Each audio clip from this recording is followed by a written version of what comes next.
Bom dia, sétimo ano! Vamos lá para a nossa aulinha de exercícios de fixação dos módulos 10 e 11? Então, vamos lá. A gente falou, né, no módulo 10 de lendas indígenas. E aí a gente fez aquele paralelo entre lenda e mito e tal, que a gente até falou agora na revisão dos módulos 10 e 11 de novo. E aí eu decidi trazer para vocês algumas lendas aqui pra gente ler e responder umas questõezinhas, só para eu saber se ficou bem entendidinho mesmo, tá?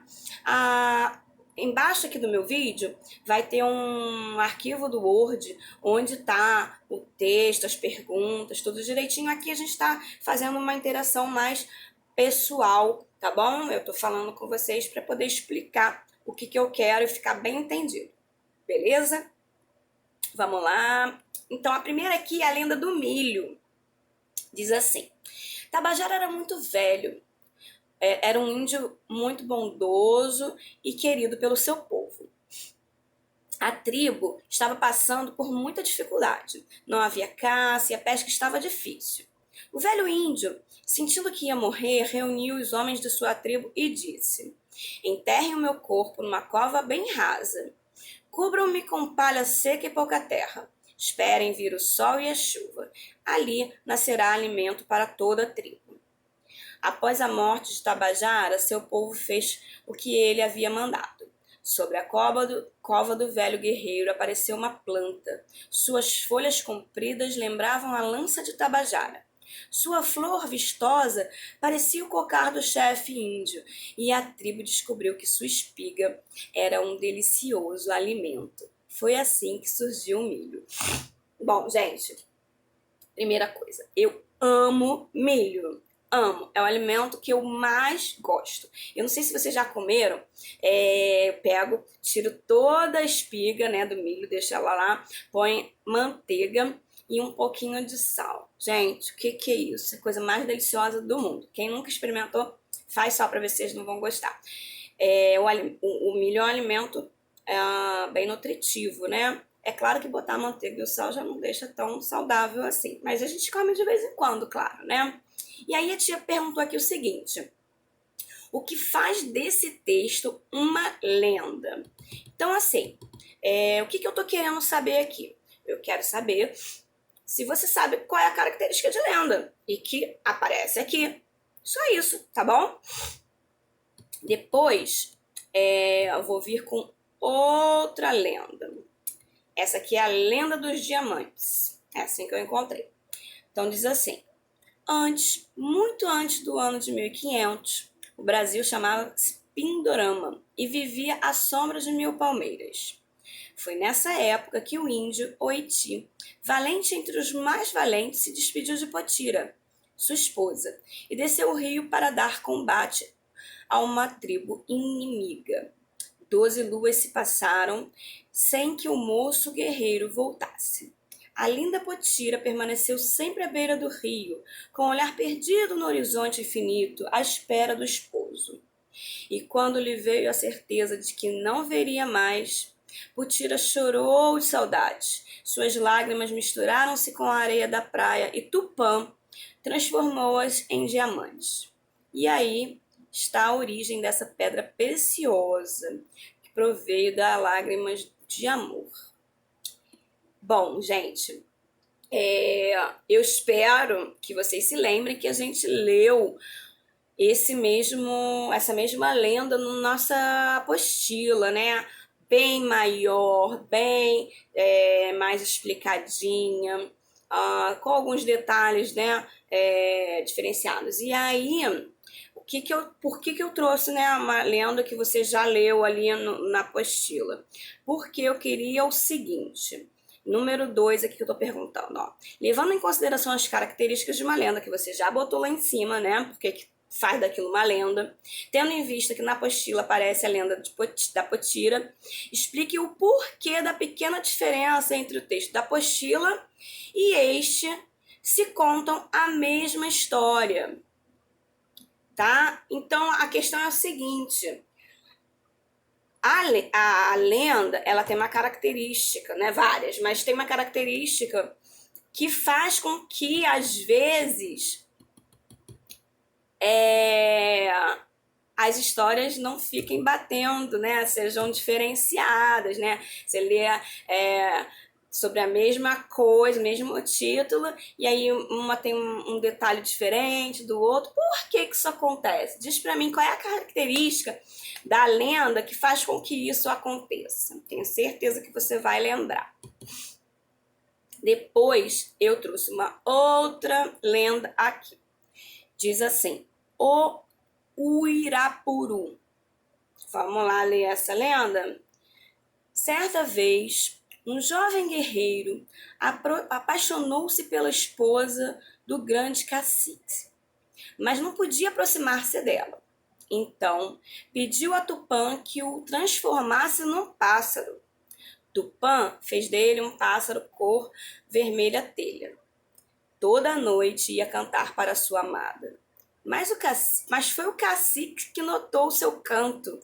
Tão lindo e fascinante era o seu canto, que o cacique perseguiu a ave para prendê-la só para ele.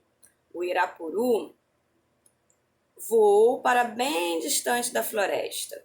E o cacique que o perseguia perdeu-se dentro das matas e igarapés e nunca mais voltou. O lindo pássaro volta sempre para cantar para sua amada e vai embora, esperando que um dia ela descubra o seu canto e o seu encanto. Bonito, né? Uma bonita história de amor. Lembrando agora, né, que passou o Dia dos Namorados. Esse é o Amor Está no Ar. Vamos lá.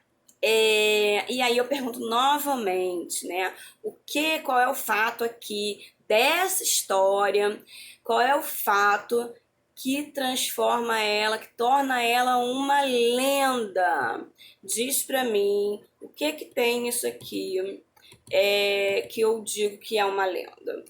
Você pode falar mais de uma coisa, tá bom? Porque eu quero que você seja capaz de detectar que esse tipo de texto que a gente leu agora é uma lenda. Tudo bem? Então tá bom, eu vou acreditar que você está sabendo tudo. Depois, no módulo 11, a gente foi ver texto normativo, tá? Então, o que são textos normativos? São aqueles que integram um conjunto de regras, de normas, né, de preceitos. Eles destinam-se a reger o funcionamento de um grupo, né, ou de determinada atividade. Reger, no caso, formar regras, tá? Normativo é igual a que estabelece regras ou normas. E viver em sociedade significa seguir regras, não é verdade? Então, o texto normativo, ele tá na nossa vida, no nosso cotidiano o tempo todo. Mesmo que a gente não leia, a gente tem implícito, né? A gente já internalizou os textos normativos. Mas como eles se apresentam né, pra gente? Isso que a gente estudou. Aqui também tem uma outra observação que eu achei importante retomar, que diz assim: regras de como conviver com outras pessoas, regras para ter segurança no trânsito, regras de como conseguir uma boa nota ou uma promoção no trabalho, formais ou informais, elas decidem como nos comportamos e como são constituídas por todos nós como sociedade. Então, isso são textos normativos, textos que trazem regras. E aí eu trouxe aqui exercícios de interpretação para a gente ver se está tudo legal, se você está compreendendo esse gênero textual aqui. Na verdade, tem mais de um gênero, né? Eu posso encontrar leis, normas, textos diferenciados aí para mostrar o tipo de texto que é o texto normativo. Daí eu trouxe um textinho aqui que eu vou ler agora para você. Diz o seguinte: preâmbulo. Considerando o reconhecimento da dignidade inerente a todos os membros da família humana e de seus direitos iguais e inalienáveis, é o fundamento da liberdade, da justiça e da paz no mundo. A Assembleia Geral proclama a presente Declaração Universal dos Direitos Humanos como o ideal comum a ser atingido por todos os povos e todas as nações, com o objetivo de que cada indivíduo e cada órgão da sociedade Tendo sempre em mente esta declaração, esforce-se por meio do ensino e da educação por promover o respeito a esses direitos e liberdades e pela adoção de medidas progressivas de caráter nacional e internacional, por assegurar o seu reconhecimento e a sua observância universais e efetivos, tanto entre os povos dos próprios países membros, quanto entre os povos dos territórios sob sua jurisdição. Aí tem um parêntese, 3 pontinhos e fecha parênteses. O que isso quer dizer? Acho importante chamar a atenção de vocês. Quer dizer que é um trecho que foi retirado de um texto maior. Então, quando eu tenho isso, é porque suprimiu-se, retirou-se uma parte do texto, tá? Aí diz assim, artigo 26. Item 1, tá? Diz assim, todo ser humano tem direito à educação. A educação será gratuita, pelo menos nos graus elementares e fundamentais. A educação elementar será obrigatória. A educação técnico-profissional será acessível a todos, bem como a educação superior, esta baseada no mérito. A educação será orientada no sentido de pleno desenvolvimento da personalidade humana e do fortalecimento do respeito pelos direitos do ser humano, pelas liberdades fundamentais. A educação promoverá a compreensão, a tolerância e a amizade entre todas as nações e grupos raciais ou religiosos e coadjuvará as atividades das Nações Unidas em prol da manutenção da paz. Próximo. Os pais têm prioridade de direito na escolha do gênero de educação que será ministrada a seus filhos. Bom, a minha primeira pergunta sobre isso que a gente acabou de ler é o seguinte. Todas as palavras abaixo possuem significados semelhantes, ou seja, podem ser tidas como sinônimos, exceto, aí diz para mim qual que não tem o mesmo significado. Aí tem prefácio, preliminar e introdução, tá bom? Aí depois, na número 2, eu pergunto assim, o que é preâmbulo? Bom, eu não vou explicar para você agora o que é preâmbulo, porque eu espero que você vá lá no dicionário. Não sei se você tem um hábito de toda vez que você encontra uma palavra que você não conhece, não sei se é o caso de você não conhecer essa, quando você não conhece, você pesquisar no dicionário, isso é muito importante, você saber manusear o dicionário, como encontrar a palavra. Eu não sei se você já tem intimidade, mas é muito importante e eu quero que você vá lá e procure. Ou então online, né, que a gente também tem essa possibilidade. Na número 3, diz assim, qual a única alternativa não é sinônimo de inalienável? Bom, para isso, você precisa também saber encontrar o que é inalienável. E aí tem aqui as possibilidades: intransferível, intransmissível, incessível e insensível, tá? E aí, a minha quarta pergunta é o que é alienável, que na verdade ela deveria ter vindo antes, porque você já viu para poder fazer a questão número 3. Diz assim, número 5. De acordo com o princípio da igualdade, uma pessoa pode ter mais direito que a outra?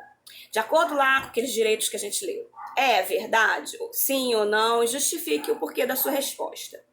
Depois diz assim, a palavra proclama significa entre outros, afirmar, anunciar, apresentar. Como é proclamada a Declaração Universal dos Direitos Humanos? Então, como que ela foi anunciada, essa declaração, né? Não é uma lei, é uma declaração. Diz para mim como que foi, através de quê, como se deu isso e tal, tá?